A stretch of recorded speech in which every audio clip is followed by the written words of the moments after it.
देखो सबसे पहले हम लोग बात करेंगे इक्विलिब्रियम चैप्टर के अंदर 11th क्लास में इक्विलिब्रियम होता क्या है।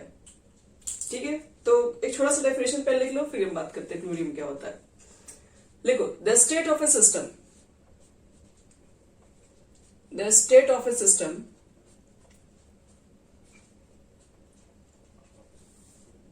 in which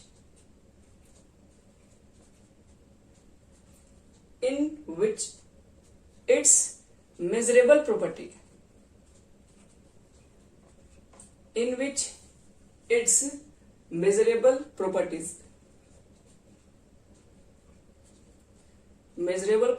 like temperature, pressure, concentration, colors, moles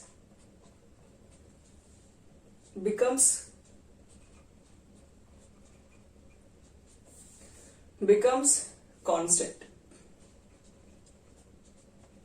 constant is called equilibrium. It is called equilibrium. बस देखो इसका मतलब समझो, किसी भी सिस्टम की वह प्रॉपर्टी, याद रखिएगा, किसी भी सिस्टम की वह मेजरेबल प्रॉपर्टी कर दीजिए। मेजरेबल प्रॉपर्टी का मतलब क्या है, आप क्या क्या मेजर कर सकते हैं किस सिस्टम के लिए। एक टेम्परेचर उसका क्या रहा होगा, प्रेशर कितना लग रहा होगा, कॉन्सेंट्रेशन क्या लिए होंगे, कलर्स कैसा है, मोल्स कैसा है। तो सिस्टम की कोई भी मेजरेबल प्रॉपर्टीज, इतने सारे में से कोई भी चीज है और भी हो सकती है, अगर वो कांस्टेंट हो जाए, वो चेंज ही ना हो, वो एक पे आके रुक जाए, आप कुछ भी इफेक्ट कर रहे हैं कोई फर्क उसको नहीं पड़ता है, तब उस पॉइंट को बोलेंगे इक्विलिब्रियम। बोलेंगे आपके सिस्टम ने इक्विलिब्रियम अचीव कर लिया। इक्विलिब्रियम अचीव करने के बाद ना उसके अंदर टेम्परेचर, ना प्रेशर, ना कॉन्सेंट्रेशन, ना कलर्स, ना मोल्स, कोई चीज चेंज नहीं होती है। तो उस पॉइंट पर कोई भी सिस्टम पहुंच जाता है, उसी को हम लोग क्या बोलते हैं, इक्विलिब्रियम। यानी कि बोल सकते हैं किसी भी सिस्टम की वह प्रॉपर्टी, वह मेजरेबल प्रॉपर्टी, जिस तरह से temperature, pressure, concentration, moles, colours जब ये कांस्टेंट हो जाए किसी एक पॉइंट पे आके, तो इस पॉइंट को ही बोलते हैं इक्विलिब्रियम। देखो इक्विलिब्रियम में भी और भी बात करेंगे। इक्विलिब्रियम जो आपके पास होते हैं वो 2 टाइप्स के होते हैं, 2 तरह के इक्विलिब्रियम हो जाते हैं। इक्विलिब्रियम को देखा जाए तो बात करेंगे तो 2 तरह के इक्विलिब्रियम आपको मिलेंगे देखने के लिए। एक होता है केमिकल इक्विलिब्रियम और एक होता है physical equilibrium. Chemical equilibrium, physical equilibrium. देखो केमिकल इक्विलिब्रियम क्या होता है, इसको समझते हैं लोग।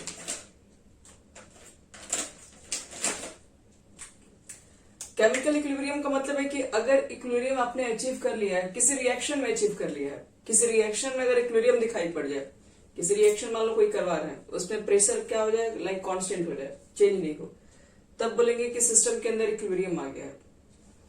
तो देखो केमिकल इक्विलिब्रियम का मतलब यही होता है, इक्विलिब्रियम involve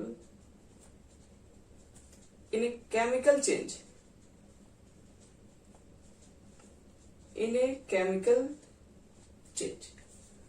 अगर इक्विलिब्रियम आपके पास इन्वॉल्व होता है कोई केमिकल चेंज के दौरान, तो उस तरह का जो भी आपके पास इक्विलिब्रियम आएगा उसको केमिकल इक्विलिब्रियम बोलते हैं।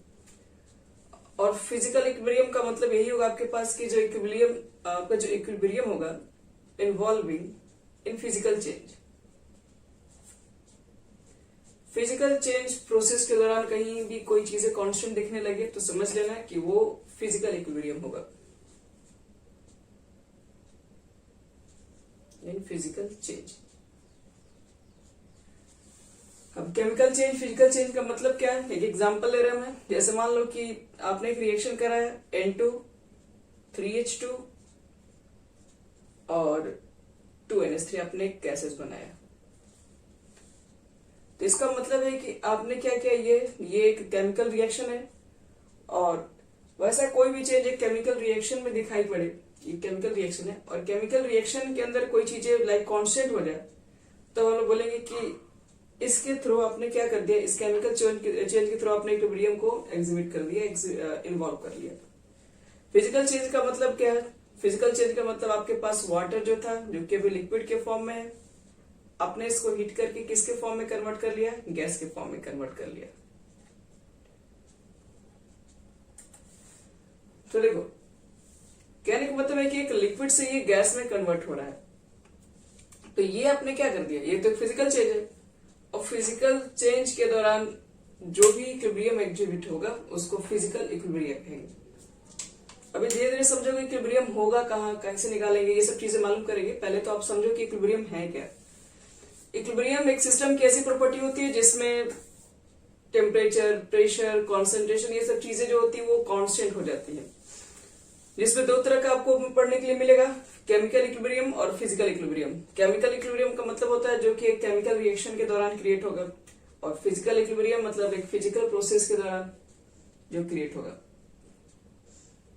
तो अब देखो, इसमें हम लोग को फिजिकल के बारे में तो यहाँ पढ़ना ही नहीं है। फिजिकल प्रोसेस के अंदर हमको मेनली जो बात करना है वो केमिकल प्रोसेस के अंदर ही सब कुछ पढ़ना है।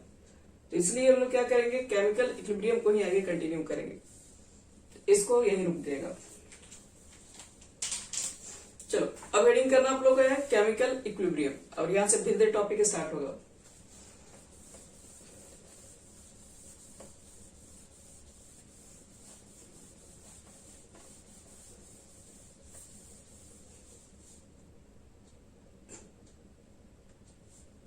लिखो बच्चे लोग हेडिंग केमिकल इक्विलिब्रियम।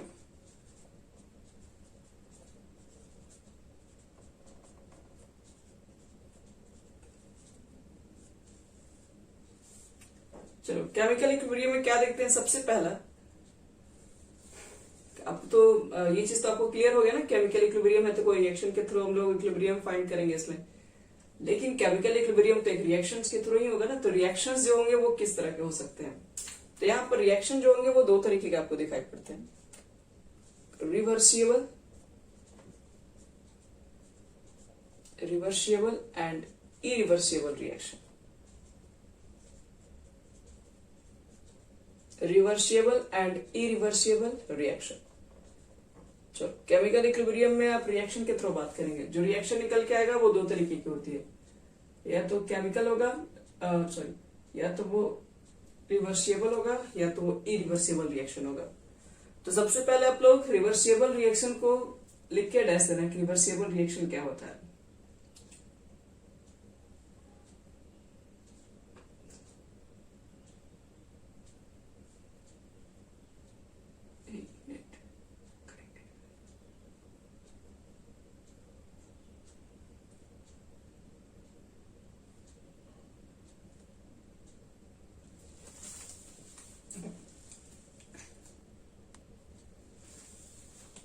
देखो चलो, पहले रिवर्सिबल रिएक्शन लिखेंगे।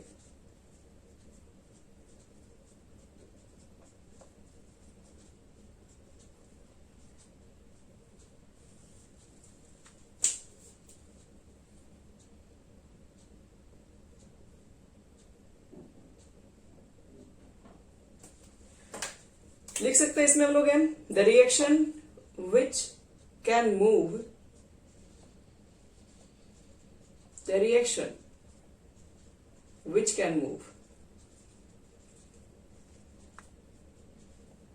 move both forward and backward reaction।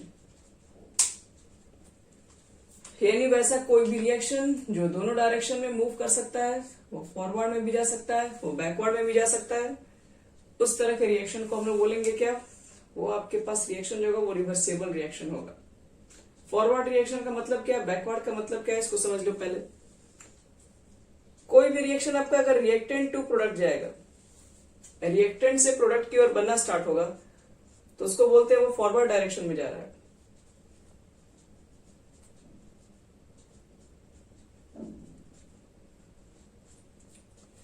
अगर कोई भी रिएक्शन आपके पास प्रोडक्ट टू रिएक्टेंट में वापस आएगा तो वो बोलते हैं बैकवर्ड रिएक्शन।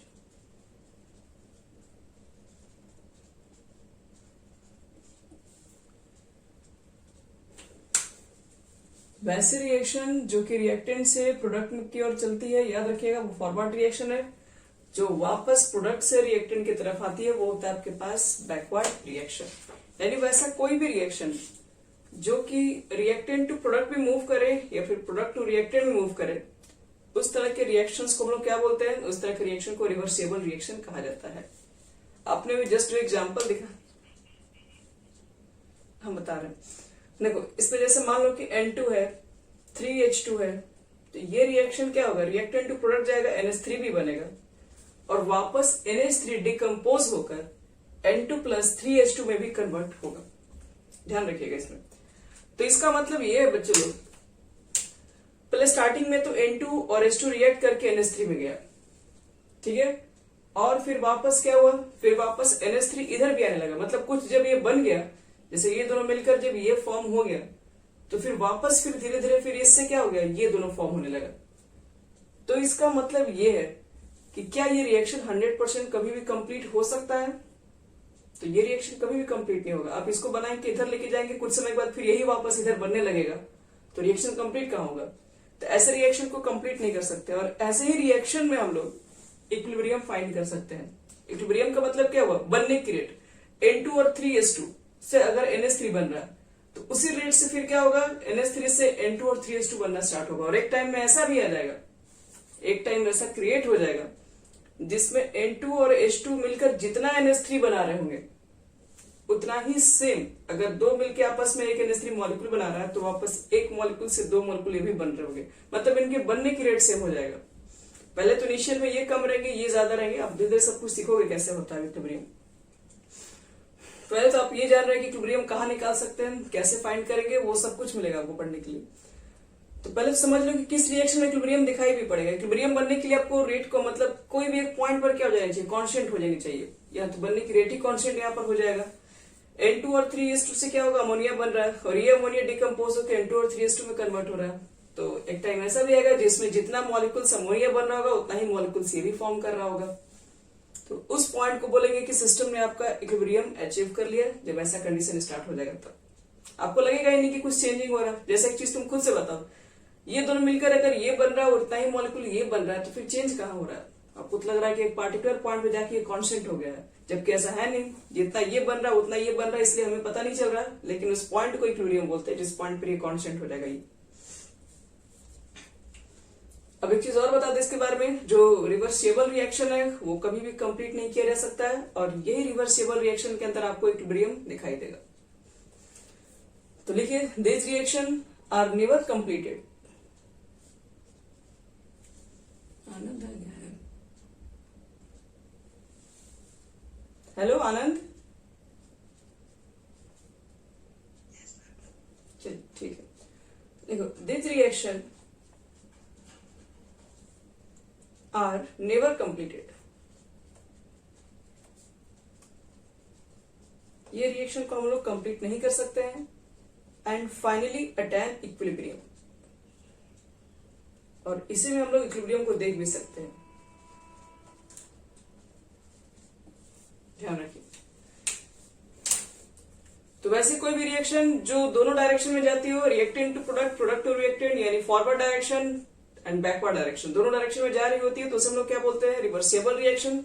रिवर्सिबल रिएक्शन कभी भी कंप्लीट नहीं रिएक्शन बना सकते हैं। मतलब आप N2H2 को कंबाइन करके 100% अमोनिया फॉर्म नहीं कर सकते हैं, क्योंकि अमोनिया तो डिकम्पोज होकर फिर वापस इसमें कन्वर्ट हो रहा है, तो ये रिएक्शन कंप्लीट हो नहीं सकती है।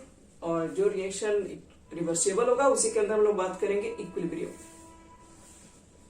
तब देखो इरिवर्सिबल रिएक्शंस क्या होगा, अब इस पर बात कर ले रहे हैं।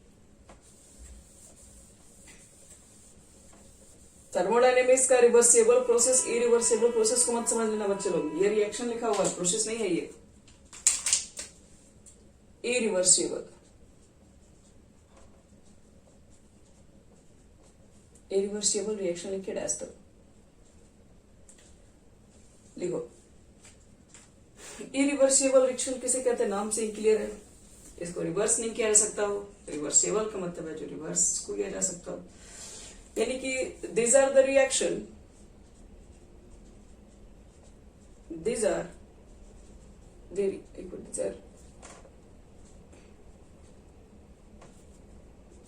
the reaction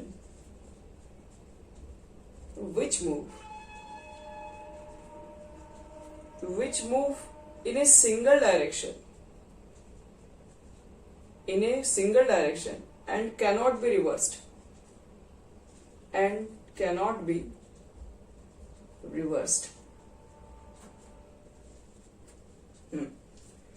यानी कि बोल सकते हैं वैसे कोई भी रिएक्शंस जो कि एक सिंगल डायरेक्शन में मूव करती है जिसको रिवर्स नहीं किया जा सकता हो, उस तरह के रिएक्शन को इरिवर्सिबल रिएक्शन कहते हैं।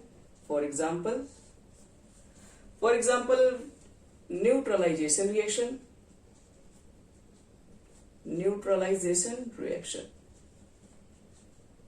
अगर न्यूट्रलाइजेशन रिएक्शंस के ऊपर बात करें तो मतलब जैसे कि मान लीजिए आपके पास NaOH है और प्लस आपने क्या ले लिया HCl, तो एसिड बेस सॉल्ट वाटर तो बनाएगा ही, और दोनों स्ट्रांग है तो ये तो न्यूट्रलाइजेशन हो जाएगा क्योंकि इसमें ना एसिड रहेगा और ना बेस रहेगा। ये सॉल्ट पूरी तरीके से न्यूट्रल है, वाटर तो है नहीं। तो इस तरह के रिएक्शन बच्चे लोग सिर्फ एक ही डायरेक्शन में जाएगा, ये रिवर्स नहीं हो सकता है। ऐसा कभी नहीं होगा कि NaCl वाटर में घुल के फिर NaOH और HCl बनाएगा, ऐसा नहीं होगा। तो इसलिए याद रखना जो एक ही तरह के डायरेक्शन में जाता है जिसको रिवर्स नहीं किया जा सकता हो, ये सब रिएक्शन जो होते हैं, ये सब रिएक्शन को हम लोग बोलते हैं इरिवर्सिबल रिएक्शन।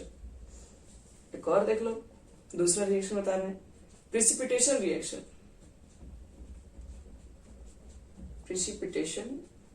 रिएक्शन, जिसके अंदर प्रिसिपिटेट फॉर्म होता है।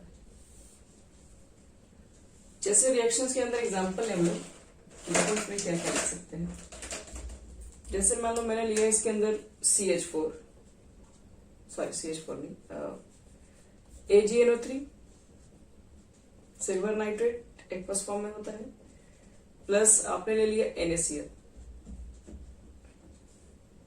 और बना के आपके पास AgCl सॉलिड में होता है, ये प्रिसिपिटेट हो जाता है, और प्लस NaNO3 एक्वस नहीं रहेगा। तो देखो यहां पर आपने AgCl को क्या करवा दिया, प्रिसिपिटेट हो जाके मान लो कि नीचे जाके डिपोजिट होना स्टार्ट हो जाएगा। तो अब डिपोजिट होना स्टार्ट होगा तो थोड़ी ना फिर वापस रिएक्टेंट में कन्वर्ट होगा। तो इस तरह के रिएक्शन के अंदर भी ना रिवर्सिबल केसेस नहीं दिखाई पड़ते हैं। ये बस एक ही डायरेक्शन में बनेगी, बस बनने के बाद रुक जाएगा, धीरे धीरे प्रिसिपिटेट के फॉर्म में चला जाएगा। कोई प्रिसिपिटेट फिर इसे रिएक्शंस नहीं करता है। थर्ड रिएक्शन जिसको बोलते हैं कंबसन रिएक्शन।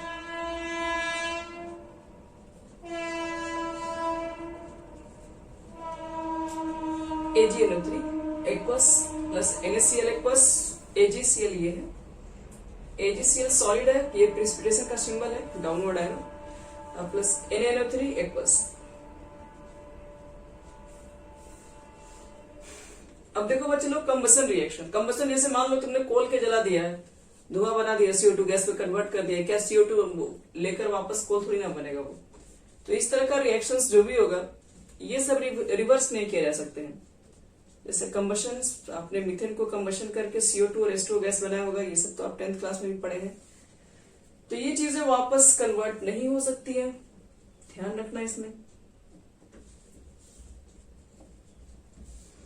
प्लस ये हीट लिखा हुआ है, तो ध्यान रहे अगर कहा जाए कि आपके पास इरिवर्सिबल रिएक्शन है तो इरिवर्सिबल रिएक्शन बस एक ही डायरेक्शन में मूव करता है। जब वो एक ही डायरेक्शन में मूव करता है तो जाहिर सी बात है कि वो ऑलवेज कंप्लीट हो जाएगा। जब एक ही डायरेक्शन में वो चल ही रहा है, अब जिसका एक ही लक्ष्य है उसी के ऊपर चल रहा है दिन रात, वो एक ही डायरेक्शन में मूव नहीं कर रहा है, चेंज नहीं कर रहा है वो, तो वो तो अपने एम को मान लो हासिल कर भी लेगा। अब कुछ उसको मान लो एक ऐसा है जो कि आगे भी बढ़ रहा है, मतलब उसको कुछ और भी ऑप्शन दिख रहा है, कुछ समय के बाद कुछ और भी ऑप्शन दिख रहा है, तो जिसके पास ऑप्शन चेंज है वो कोई एक डायरेक्शन मूव नहीं कर सकते हैं, इसलिए वो कभी भी पूरी तरीके से कंप्लीट नहीं हो सकते हैं। कुछ इस तरीके से भी है। इरिवर्सिबल रिएक्शन को कभी भी हम लोग कहेंगे तो सिंगल डायरेक्शन में, तो उसको हमेशा कंप्लीट कर सकते हो उस रिएक्शन को। तो ये एक लाइन और लिख लो इसके बारे में, this reaction always go for completion. This reaction जो इरिवर्सिबल रिएक्शन होंगे ऑलवेज गो फॉर कंप्लीशन, ये हमेशा कंप्लीट हो जाएंगे। और रही बात हम लोग को तो मेन बात करना इक्विलिब्रियम, क्या ऐसे रिएक्शन में इक्विलिब्रियम देखने को मिलेगा? तो तो इक्विलिब्रियम कहां से मिलेगा? ये तो एक ही डायरेक्शन में बन के खत्म हो जाएगा। तो हम लोग बोलते हैं कि इक्विलिब्रियम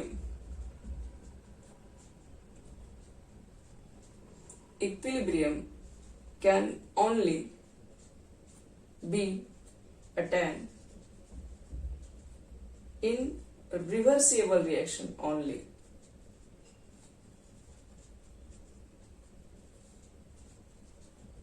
एक बात नोट कर लीजिए, अगर आप रिवर्सिबल रिएक्शन है तभी आप बात कर सकते हैं इक्विलिब्रियम का। बाकी रिवर्सिबल केसेस के लिए इक्विलिब्रियम को नहीं बनाया गया है, क्योंकि वो तो एक ही डायरेक्शन में जाके बंद हो जाएगा, तो फिर उसके लिए कोई चीजें कांस्टेंट थोड़ी ना रह जाएंगी फिर। तो पहले तो याद रखें, हम लोग पढ़े कि इक्विलिब्रियम के बारे में जाने। इक्विलिब्रियम क्या होता है? जब सिस्टम की कोई भी प्रॉपर्टी कांस्टेंट हो जाए। दो तरह का पढ़ ली, केमिकल और फिजिकल। फिजिकल इक्विलिब्रियम जो फिजिकल चेंज के दौरान हो, जो कि हमें पढ़ना नहीं है, सिर्फ केमिकल इक्विलिब्रियम के बारे में पढ़ना है, जो कि हम लोग दो रिएक्शन। अब केमिकल इक्विलिब्रियम क्या होगा? रिएक्शन के दौरान क्रिएट होगा। रिएक्शन भी दो तरीके का होता है, एक रिवर्सिबल और एक इरिवर्सिबल। रिवर्सिबल रिएक्शन के अंदर इक्विलिब्रियम दिखाई पड़ सकता है, क्योंकि वो दोनों डायरेक्शन मूव करता है। इरिवर्सिबल के अंदर नहीं। तो अभी तक हम लोगों ने एक बात को जाना है कि आपके पास रिएक्शन में जो इक्विलिब्रियम इन्वॉल्व होगा वो सिर्फ और सिर्फ रिवर्सिबल केसेस के लिए होगा। अब बात करते हैं, आपके पास ये है कि केमिकल इक्विलिब्रियम जो आप पढ़ रहे हैं रिवर्सिबल, वो कितने तरीके की हो सकती है।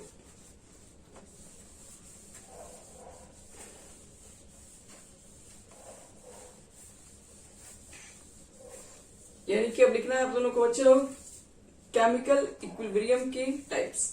तो कहोगे अभी टाइप्स हम लोग लिखे हैं, लेकिन ये जो टाइप्स बता रहे हैं वो किसके बेसिस पे? हम लोग रिवर्सिबल रिएक्शन पढ़ेंगे ना, उसी के बेसिस के हिसाब से इसके ऊपर टाइप्स है। यहां पर लिख दीजिए, टाइप्स ऑफ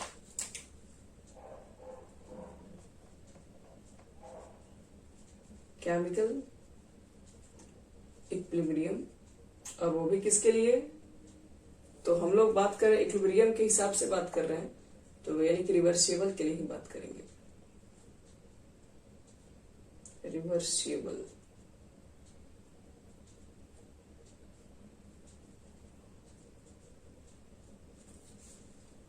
चल, अब देखो इसमें इसके हिसाब से इसको टू टाइप्स में क्लासिफाइड किया गया है। होमोजीनियस इक्विलिब्रियम,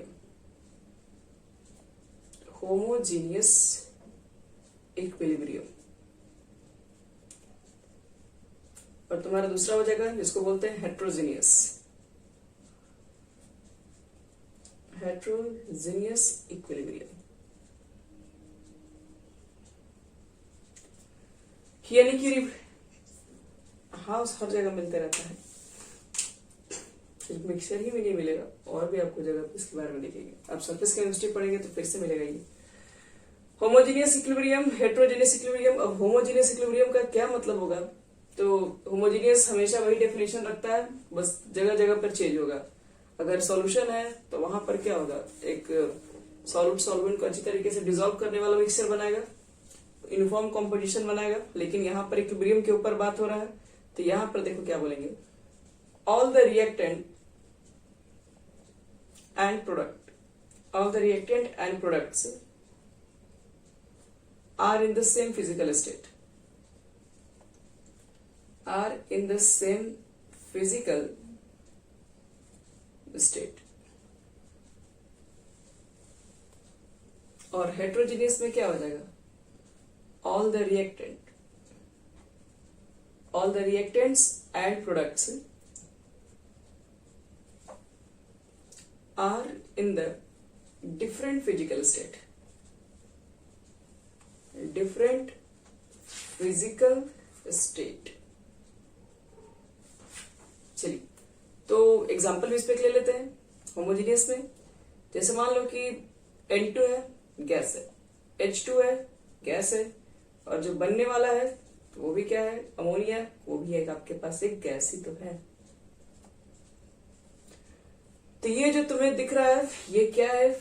ये एक होमोजीनियस इक्विलिब्रियम है, जिसमें रिएक्टेंट भी गैसेस फॉर्म में, प्रोडक्ट भी गैसेस फॉर्म में। तो जब दोनों ही गैसेस फॉर्म में होगा तो इस तरह के रिएक्शंस को हम लोग बोलेंगे होमोजीनियस इक्विलिब्रियम।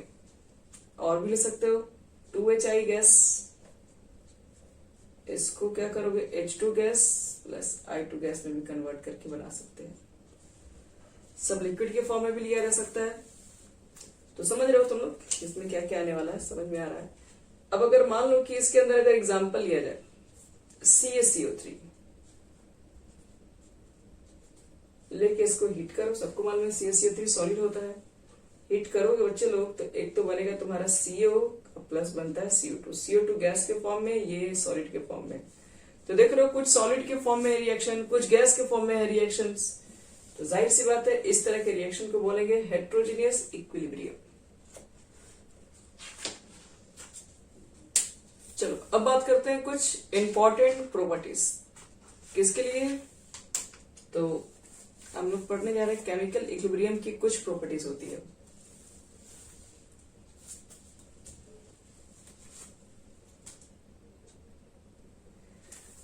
देखो बच्चों लोग मिलेगा characteristics of chemical equilibrium.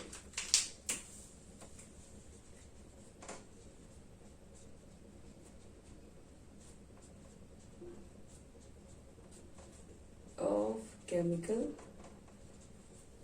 Equilibrium.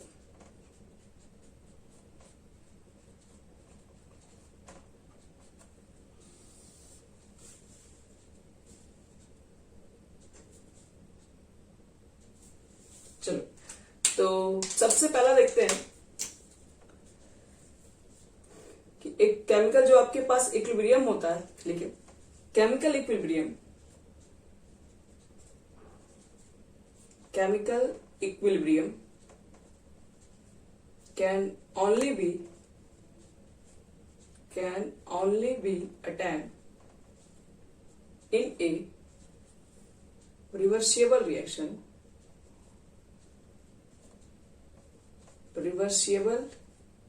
reaction carried out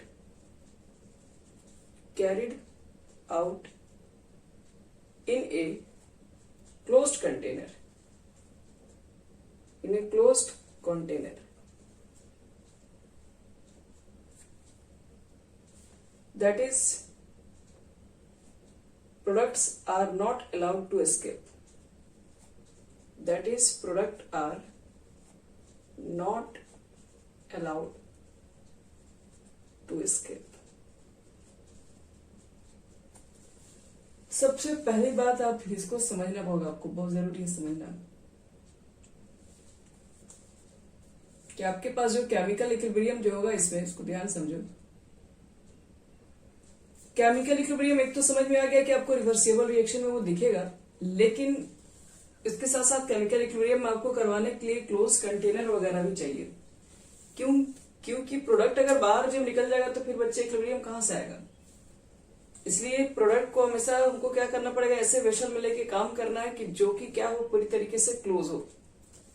जैसे अगर इसको समझने के लिए एग्जांपल लेते हैं, फॉर एग्जांपल ले लो, जैसे मान लो कि CaCO3 है, सॉलिड है, आपने इसको हीट किया तो कैल्शियम ऑक्साइड अब प्लस CO2 गैस, इसमें तो ये कन्वर्ट होगा ही। तो इसको थोड़ा समझते हैं। जैसे मान लो कि तुमने इसके अंदर CaCO3 कैल्शियम ही होता है, मार्बल होता है कैल्शियम कार्बोनेट, CaCO3 को टुकड़ा रखा बहुत सारा है, और तुमने क्या कर दिया, इसको हीट दे दिया। अब आप इसको हीट कर रहे हैं, तो हीट कर रहे हैं तो क्या बनेगा, तो यहाँ पर आप देख रहे हैं कि CO2 गैसेज है, कैल्शियम ऑक्साइड है। अब ये तो कैल्शियम ऑक्साइड तो सॉलिड है, तो ये तो यहीं पे रह जाएगा, लेकिन CO2 गैस तो यहीं नहीं रहेगा, वो तो गैसेज है, तो वो तो खैर बाहर निकलने की कोशिश करेगा, यहाँ से ये बाहर निकलने की कोशिश करेगा, लेकिन आपका तो क्लोज कंटेनर है, तो क्लोज कंटेनर तो बाहर जा नहीं पाएगा। लेकिन अगर क्लोज नहीं रहता तो ये बाहर निकल गया रहता, बाहर निकल गया तो फिर वापस रिएक्टेंट में आने का कोई संभावना ही नहीं है। तो जब रिएक्टेंट जब वापस कन्वर्ट ही नहीं होगा तो तुम खुद से बताओ कि इसके अंदर इक्विलिब्रियम फिर कहां से आएगा। इक्विलिब्रियम आने के तो आपको बताया था रिवर्सिबल रिएक्शन होना चाहिए। रिवर्सिबल का मतलब है कि ये दोनों कंबाइन होकर फिर वापस ये भी कन्वर्ट होना चाहिए। तो अगर ये रिएक्शन अगर ये कंटेनर ओपन रहेगा तो वापस CO2 गैस तो बाहर निकल जाएगा, बाहर निकलेगा तो फिर वापस रिएक्शन में कन्वर्ट नहीं होगा रिएक्टेंट के अंदर। इसलिए हम लोग क्या करते हैं, क्लोज कंटेनर है। अब क्लोज कंटेनर हो जाएगा तो यहाँ पर CO2 गैस, यहाँ पर CO2 गैस बाहर निकलने की कोशिश करेगा, लेकिन निकल तो पाएगा नहीं। तो बहुत सारे CO2 गैसेस होंगे और यहाँ पर कैल्शियम ऑक्साइड से पड़े होंगे। तो कैल्शियम ऑक्साइड फिर क्या करेगा, धीरे धीरे जैसे स्टार्टिंग में क्या होगा, स्टार्टिंग में पहले इसका अमाउंट बढ़ना चाहिए, तभी तो यहाँ पर CO2 गैसेस का नंबर ज्यादा होगा। ज्यादा नंबर होगा तो फिर इस कैल्शियम ऑक्साइड के नजदीक आएंगे और फिर रिएक्शन स्टार्ट हो जाएगा। फिर कैल्शियम ऑक्साइड से रिएक्शन करके फिर क्या करेंगे, CaCO3 में कन्वर्ट करेंगे। तो फिर से ये रिएक्शन धीरे धीरे रिवर्स होना स्टार्ट हो जाएगा। यही चीज है, एक पार्टिकुलर टाइम के बाद ऐसा भी आ जाएगा कि जितने रेट से CaCO3 Ca और CO2 में कन्वर्ट हो रहा है, उसी रेट से Ca और CO2 में कंबाइन होकर CaCO3 में भी कन्वर्ट हो रहा होगा। मतलब आपको फील ही नहीं होगा कि अब CaCO3 से Ca और CO2 में कन्वर्ट भी हो रहा है, क्योंकि जितना इसमें कन्वर्ट हो रहा है उतना इसमें भी आ जा रहा है वापस। अपने मान लीजिए 10 मॉलिक्यूल इसमें कन्वर्ट कर रहे हैं तो 10 मॉलिक्यूल इधर वाला कंबाइन होकर अपने वापस CaCO3 में भी कन्वर्ट हो रहा है। तो एक पर्टिकुलर पॉइंट पे हमें लगेगा कि CaCO3 का डिकम्पोज होना बंद हो गया है, लेकिन एक्चुअल में बंद नहीं होता है, वो दोनों अमाउंट सेम चल रहा होता है, इसलिए पता नहीं चल पाता है। तो याद रखना है कि सबसे पहले इसकी प्रॉपर्टी ये होती है कि केमिकल इक्विलिब्रियम को करवाने के लिए मतलब रिवर्सिबल रिएक्शन पहले तो होना चाहिए। वो केमिकल इक्विलिब्रियम पहले तो रिवर्सिबल रिएक्शन के अंदर अटेंड किया जा सकता है, वो भी ध्यान रहे कि क्लोज कंटेनर होना चाहिए, क्योंकि प्रोडक्ट कुछ भी बाहर नहीं इसमें जाना चाहिए। अब दूसरी ओर हाँ बोलिए। तो सब एक साथ कांस्टेंट नहीं ना होगा, किसी किसी के ऊपर बात करेंगे। प्रेशर तो खैर इंक्रीज करेगा ही ना, इधर सॉलिड है इधर गैसेस है, तो moles of number of moles बढ़ रहे हैं, तो बनने की रेट हम बता रहे सेम हो गया। ठीक है, तो हर चीज एक साथ कांस्टेंट नहीं हो सकती है, कुछ चीजें कांस्टेंट हो गई। कोई भी एक पार्टिकुलर पॉइंट पे एक चीजें कांस्टेंट दिखाई पड़ेगी तो हम लोग बोलेंगे कि इस पॉइंट पर सिस्टम ने इक्विलिब्रियम ले लिया। जब दोनों का रेट सब सेम हो जाता है तब बनने का। अभी इसमें देखो दूसरा प्रॉपर्टी भी है जो कि रेट के ऊपर ही बात करेंगे हम, इसमें आखिर मेन है क्या। अभी हम लोग प्रेशर, कांस्टेंट, टेम्परेचर ये सब अभी बात ही नहीं करेंगे, सबसे लास्ट में इसके बारे में पढ़ने के लिए। अभी तो हम लोग ये समझ रहे हैं कि इक्विलिब्रियम है क्या, कैसे वो दिख रहा है। तभी तक तो आप सिर्फ ये जाने कि इक्विलिब्रियम को निकालने के लिए क्लोज कंटेनर चाहिए, रिवर्सिबल रिएक्शन चाहिए। आप इससे ज्यादा भी कुछ नहीं जानते हैं, ये मान के चलिए। दूसरी बात देखो यहाँ पर ये है कि पहले से समझ लेते हैं फिर आपको बताएं। वही चीजें जो कि आप कुछ देर पहले बता रहे थे, CaCO3 आपके पास है और आपने इसको हीट करके रखा है। हीट करने के बाद ये Ca और CO2 में कन्वर्ट हो रहा है। तो Ca और CO2 में कन्वर्ट हो रहा है, तो आपको तो बता दिए कि इनिशियली क्या होता है। इनिशियली आपके पास रिएक्टेंट का अमाउंट धीरे धीरे क्या होता है, डिक्रीज होने लगता है, डिक्रीज होकर प्रोडक्ट में कन्वर्ट होता है। लेकिन आफ्टर टाइम टू टाइम क्या देखोगे, कुछ समय के बाद जब बताया था कि CO2 का अमाउंट जब बढ़ता है तो वापस CO2 क्या करता है, कैल्शियम ऑक्साइड से रिएक्शन करके CaCO3 में भी कन्वर्ट होता है। यानी लोग बोल सकते हैं इसके अंदर क्या, initially the rate of forward reaction, the rate of forward reaction समझ रहे हो ना, यही सब वर्ड यूज होगा इसमें। The rate of forward reaction, forward मतलब रिएक्टेंट जो प्रोडक्ट जा रहा है उसको फॉरवर्ड के ऊपर बात कर रहे हैं। Initially the rate of forward reaction क्या होना चाहिए, तो इसका अमाउंट इनिशियल तो ज्यादा होगा, इसका तो कुछ भी नहीं होगा। तो इनिशियली इसका अमाउंट ज्यादा होगा, लेकिन जब रिएक्शन स्टार्ट होगा तो इसी का अमाउंट डिक्रीज होना स्टार्ट होगा। तो बोलते हैं कि स्टार्टिंग में क्या होगा, फॉरवर्ड रिएक्शन क्या होता है, डिक्रीज होना स्टार्ट करता है। Initially the rate of forward reaction decreases and the rate of backward reaction and the rate of backward reaction increases।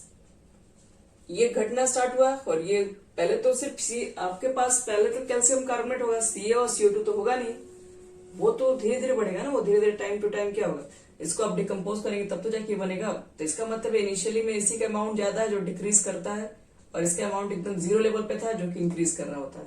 तो इसका मतलब है कि फॉरवर्ड रिएक्शन डिक्रीज कर रहा होता है और बैकवर्ड रिएक्शन जो होता है वो इंक्रीज कर रहा होता है।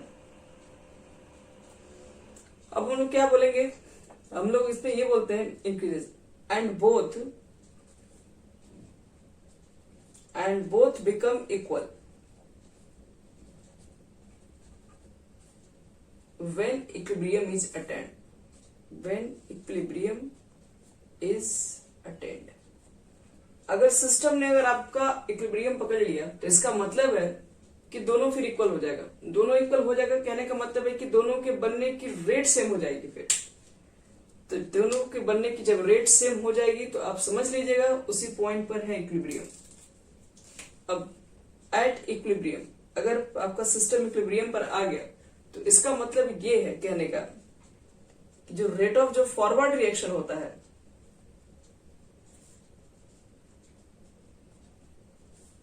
Is equal to rate of backward reaction.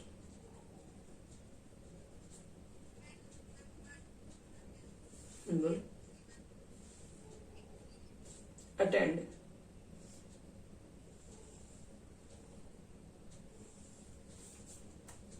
देखो बच्चे लोग रिएक्शन इसमें इसी पॉइंट को बोलेंगे इक्विलिब्रियम। इक्विलिब्रियम का मतलब है क्या, आप देखो यहाँ पर थोड़ी थोड़ी चीजें आपको धीरे धीरे क्लियर होगा। हम लोग तो पहले देख लें कि इक्विलिब्रियम कहाँ अचीव हो सकता है, किस तरह के रिएक्शंस के अंदर, और इक्विलिब्रियम अगर अचीव हो गया तो उस कंडीशन पर होगा क्या। अगर आपका सिस्टम ने इक्विलिब्रियम को अचीव कर लिया तो इसका मतलब ये है कि आपको सिस्टम के अंदर जो चेंजेस हो रही है आपको पता नहीं चलेगा। मतलब अपने रिएक्शन को लेके आप बना रहे हैं तो रिएक्टेंट टू प्रोडक्ट और प्रोडक्ट टू रिएक्टेंट, आपको लगेगा नहीं कि अब आगे कोई इनिशियल में तो आपको लगेगा कि हाँ प्रोडक्ट का अमाउंट डिक्रीज हो रहा है, रिएक्टेंट का अमाउंट इंक्रीज हो रहा है। लेकिन टाइम टू टाइम कुछ समय ऐसा बात भी क्रिएट होगा, कुछ ऐसा समय भी आएगा जिसमें फिर आपको लगेगा कि इस CaCO3 से जो CO2 बनता है तो वो बिल्कुल कांस्टेंट हो गया, वो घट ही नहीं रहा, जितना है पहले से उतना ही हो रहा है। क्योंकि जितना अब इसमें कन्वर्ट हो रहा है उतना ही है इसमें कन्वर्ट हो रहा है, ना इसका अमाउंट कम लग रहा है ना उसका अमाउंट बढ़ा हुआ दिख रहा है। तो इसलिए इस पॉइंट को बोलते हैं इक्विलिब्रियम बोलते हैं।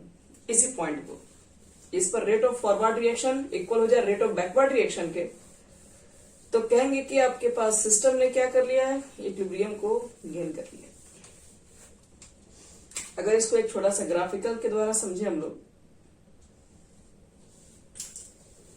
तो पहले आप समझिए कि आपके पास तो इसको भी रुक के हम यहाँ पे कुछ बता रहे हैं आपको।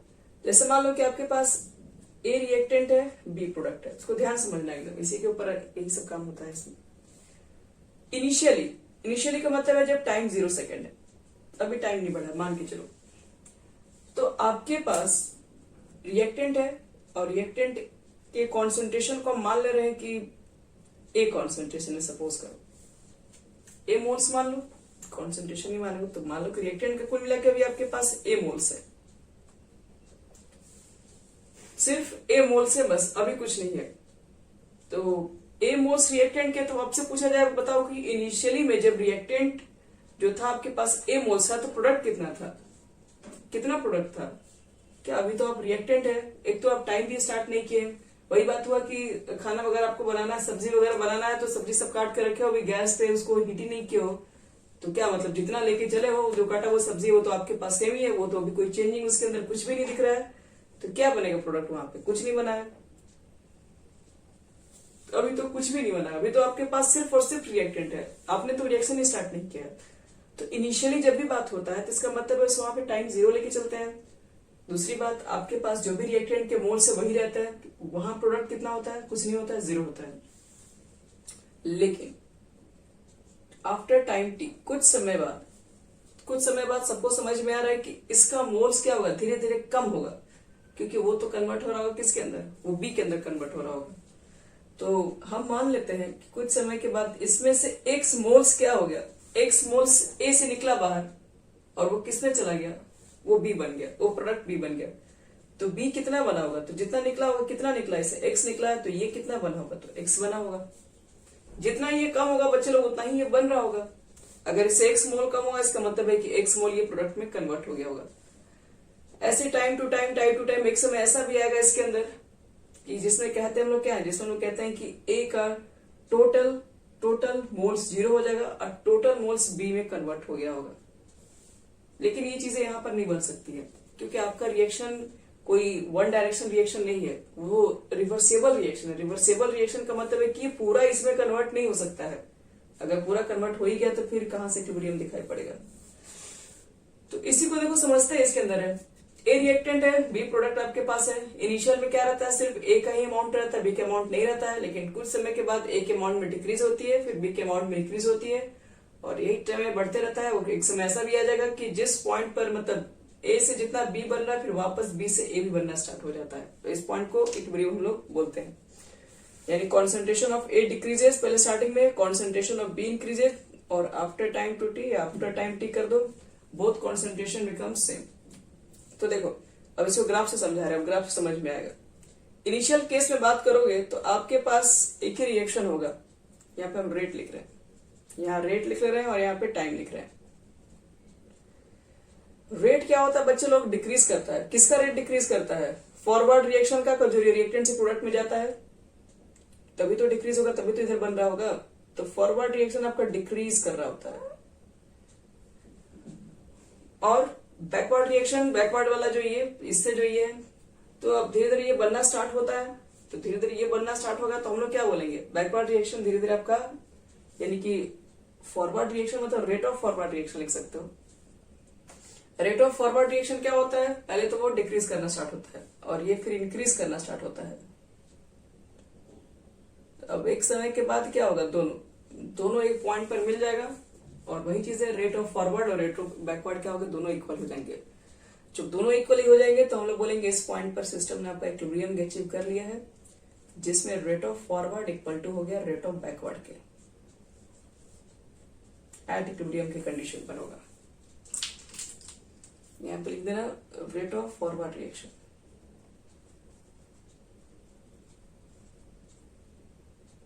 और यहाँ पे लिख देना रेट ऑफ बैकवर्ड रिएक्शन।